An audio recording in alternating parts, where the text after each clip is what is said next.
se llama níspero y viene con un continente de frutas muy saludable.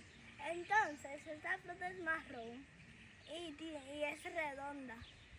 Y para saber que se puede comer, hay que apretarla. Si está blandita se la pueden comer, pero si no está, no se la pueden comer. Bueno, ya vengan por acá.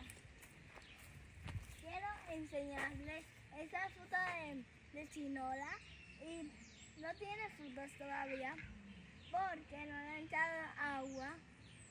Y entonces esta mata se va a desarrollar muy bien si le echan agua. Vengan por acá. Y por aquí está una mata de guineos.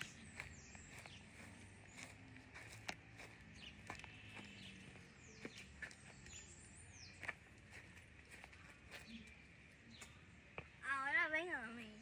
Y por allá está una mata de aguacate muy chula que está. Y por aquí está otra mata de níspero, pero más grande. Bueno, amiguitos, ¿Y de mango no hay? Entonces sí hay de mango. Está por allá. Entonces, mírenla. Es muy alta. Es muy agradable porque está lleno de plantas. Plantas que se pueden comer y no tienen que comprar. La pueden conseguir aquí.